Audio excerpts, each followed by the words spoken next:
Hey guys, so it's Shane here from Laser Mobile, and today I will be comparing the HTC One M8 and the brand new Samsung Galaxy Note 4, two of the best Android phones on the market and maybe of all time. So let's get started.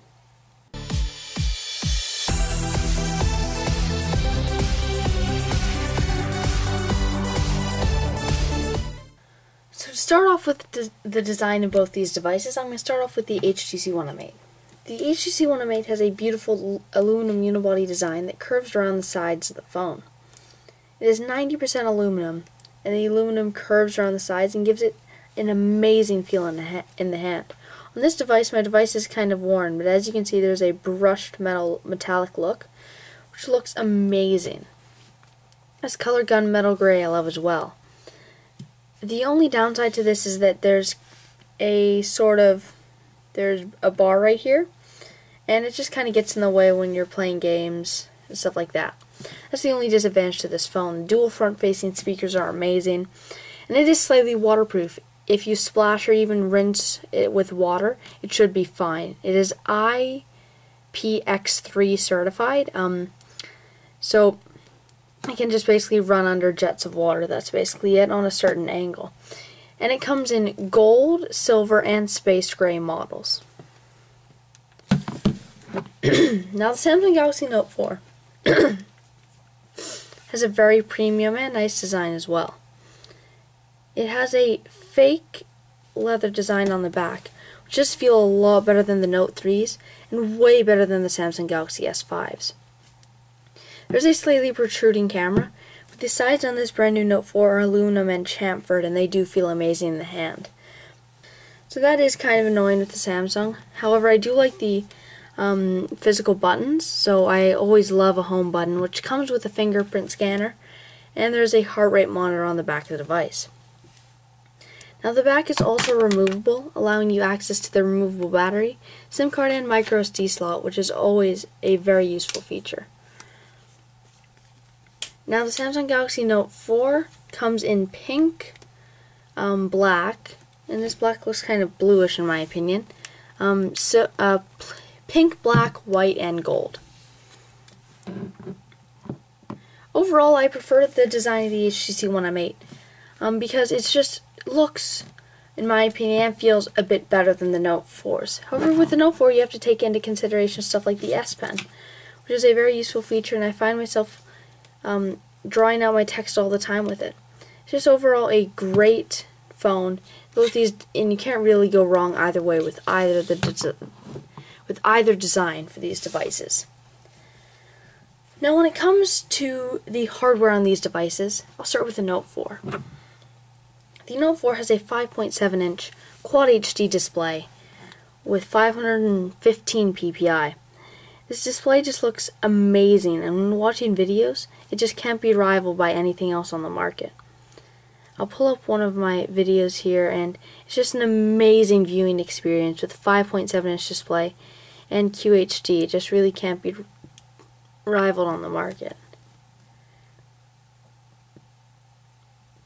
As you can see, this just looks amazing. However, one downside is the back-facing speaker.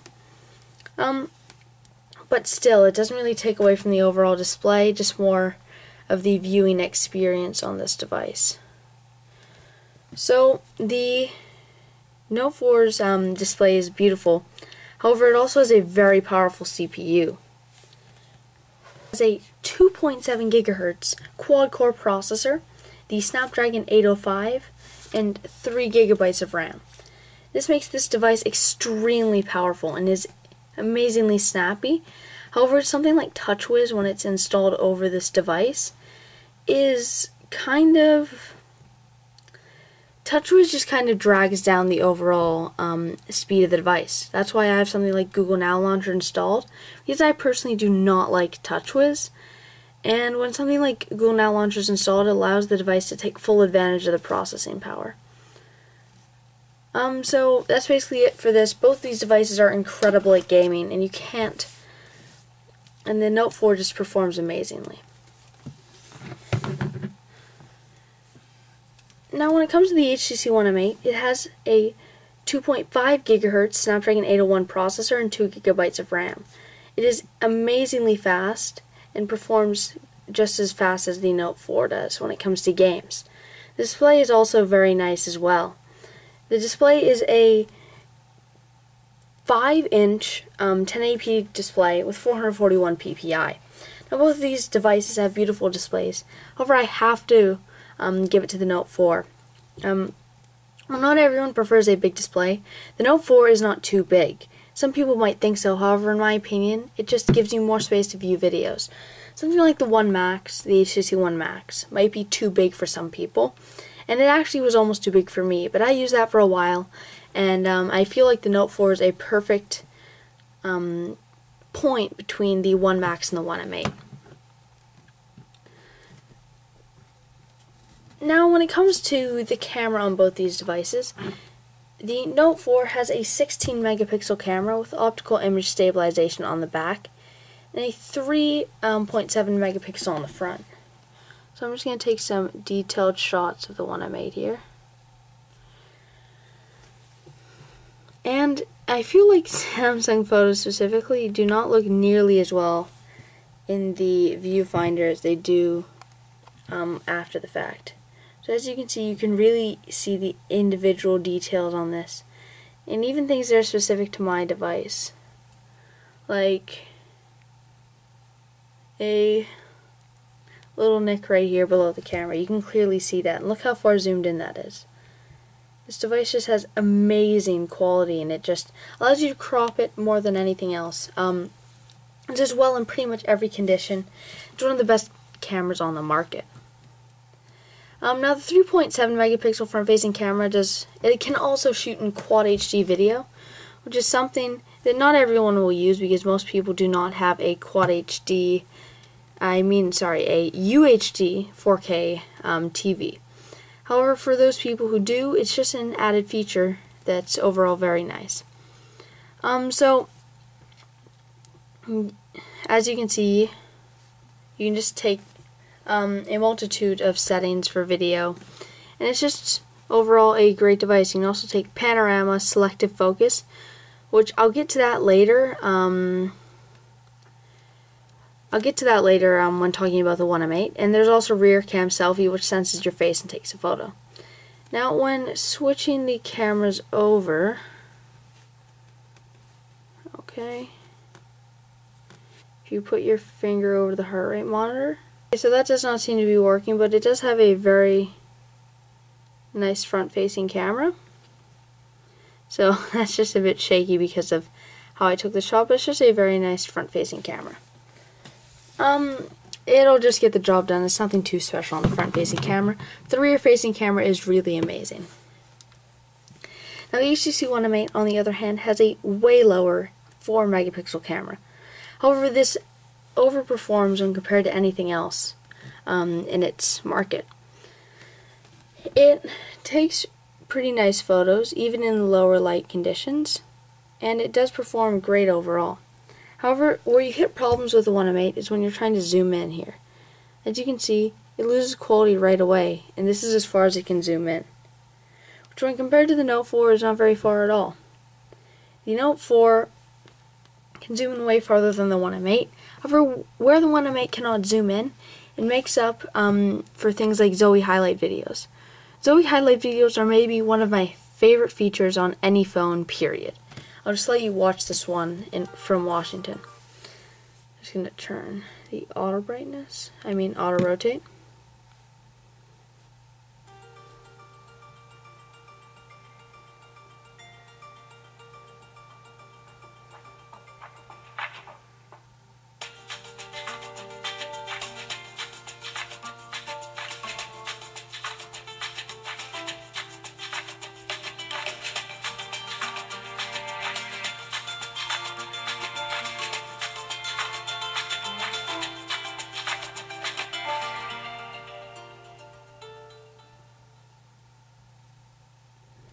As you can see, you can really hear the front-facing speakers in action there, along with the amazing gallery features. You can take things like Zoe's on the One M8, which are basically short videos, and it pieces them together to create an amazing highlight video like that. It's just an amazing feature that I use whenever I'm on any trip.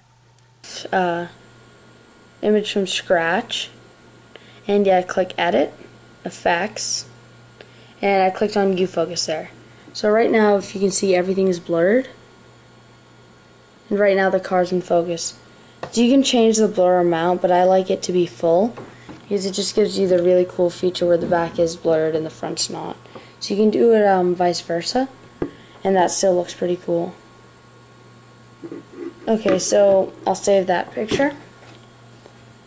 Now the front-facing camera on the One M8, in my opinion, does outperform that of the Galaxy Note 4s. The Galaxy Note 4 is a 3.7 megapixel wide-angle camera. However, the One M8 is a astounding 5 megapixels wide angle, which I personally find kind of weird that the front-facing camera has a higher resolution than the back-facing camera, but I'll take it either way. The front-facing camera does perform amazing for front-facing cameras, obviously. Now lastly, I'm going to look at the software on both these devices. Now the HTC One M8 is running Sense 6 with Android 4.4 KitKat. It has some amazing features like blink feed, which allows you to just read a bunch of news stories on different topics that you get to choose by yourself. It's right on your home screen. You can even add in custom topics like CNN.com, and it's just an amazing feature. Another one is the app drawer. I love the app drawer on the One M8. You can have your own custom app drawer with folders within it, or an alphabetical app drawer. I personally prefer the alphabetical because it's just a great way to search for all your apps. It looks amazing, and I like how it's in a different part of the screen than your home screen. I also like how you can change themes on the One M8. You can change up the whole design of the phone. Just by clicking one of these, you can change up how the whole device looks. I'll leave a link to, or just check out my video on my channel about themes on the One M8, but basically it'll just change the whole look of the UI. And it's just overall an amazing software experience. Sense is by far my favorite software experience on any phone, period. Now when it comes to the Samsung Galaxy Note 4, it's running TouchWiz.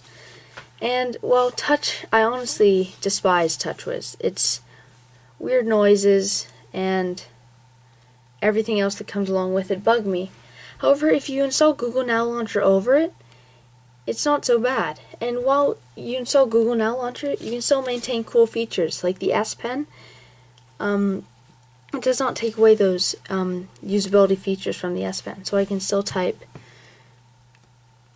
the cat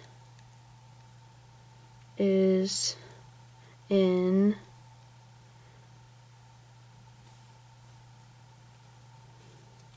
the box. And I just find that's really useful to be able to write that out. It's one of my favorite features on this device. Okay, so here I was able to shrink down a Google Chrome tab into a smaller part of the screen. Now I can open YouTube behind it, and I can even shrink this down to a bubble while I search on YouTube and then bring it back up.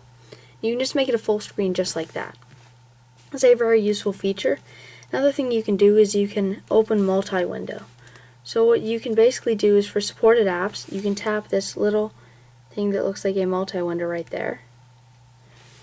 And then it'll ask you to choose a second app to put in the multi-window.